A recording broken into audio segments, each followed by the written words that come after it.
Welcome to our channel instrumentation question and answer professional. आज हमारा session है cavitation क्या होती है और कैविटेशन हमारे कंट्रोल वॉल्व्स में क्या डैमेज करती है और हम कैविटेशन से जो है वो कैसे प्रोटेक्ट कर सकते हैं अपने कंट्रोल वॉल्व्स और इक्विपमेंट को। तो चलें, अगर आप हमारे चैनल पर नए हैं तो हमारे चैनल को सब्सक्राइब कीजिए और साथ ही साथ बेल को भी टच कर दीजिए ताकि हमारी हर आने वाली video from instrumentation question and answer से सबसे पहले आप तक पहुंचे, जो कि आपके प्रोफेशन को इम्प्रूव करे। तो प्रोफेशनल चलें, टाइम ज़ाया किए बगैर बढ़ते हैं हम आज के सेशन की तरफ। आज का हमारा सेशन है कैविटेशन क्या होती है और कैविटेशन हमारे कंट्रोल वाल्व को कितना डैमेज करती है। The sudden vaporization and condensation of the liquid downstream of the wall due to a localized low pressure zones, that is called the cavitation. Metal erosion is a costly problem. It attacks pumps, valves, piping and other expensive equipments. No matter what type of liquid is being used, there is always the risk of the damage from flashing and cavitation.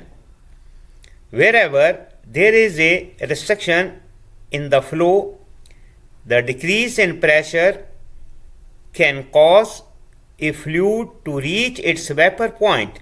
Flashing occurs when the fluid vaporized and remains a vapor. Metal erosion caused by the flashing appears smooth and shiny. Cavitation occurs when the fluid vaporizes, then return to a liquid state as the pressure increases downline. The metal damage caused by the cavitation is rough and irregular. Due to pitting of the surface, cavitation is a major source of the damage in control valve and other components. Cavitation occurs as a liquid passes through a restriction such as a wall.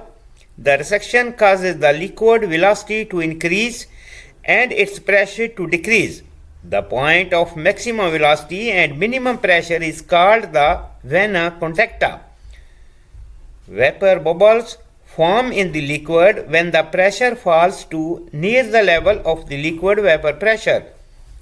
When the pressure recovers downstream, the vapor bubbles implode and return to liquid form. After the initial bubble formation and collapse, the bubble may reform and collapse a second time. Liquid microjets form when the recovering pressure makes an indentation in a bubble. Then the microjet bursts through the bubbles. These implosions can also cause local pressure waves of up to 100,000 pounds per square inch. The combination of pressure waves and microjets can cause severe damage to the wall plug, seat, and body. When they are located near the material surface, cavitation can also cause unacceptable noise and vibration that reduce efficiency or lead to loss of the process control. Even though cavitation occurs, it does not always cause damage. The extent of cavitation damage is affected by the following factors. The intensity of the cavitation, greater drops in pressure increase the potential for damage. The material used in the construction of the area. When the cavitation occurs, hardened materials reduce damage. The length of the exposure to cavitation. The more frequently that cavitation occurs in an area, the more likely it is to sustain damage.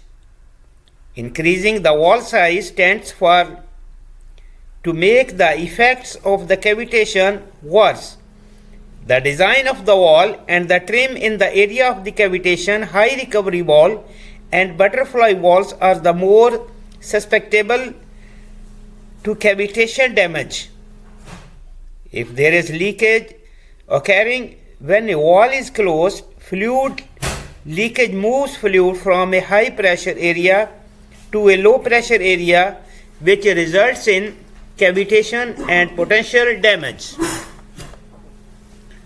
Cavitation damage can be reduced by the altering or accommodately any of these factors.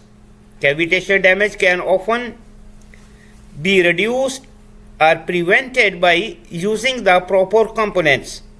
Valves linear are constructed of the hardened materials to protect the wall body. Pressure staging keeps the pressure from falling to near a liquid vapor pressure, which helps prevent vapor bubbles from forming.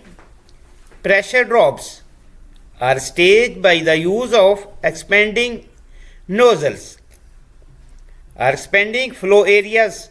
For example, in the control 3-valve trim, nozzles have holes shaped to manage flow separation.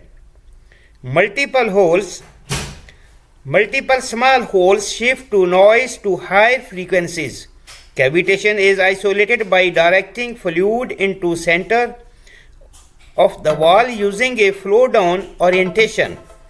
So bubbles employed away from the wall components. In addition, the Cavitrol 4 wall trim has expanding flow areas that decrease pressure as the fluid flows through limits. Changes in pressure at each step to prevent fluid from reaching the vaporization point and prevents leakage.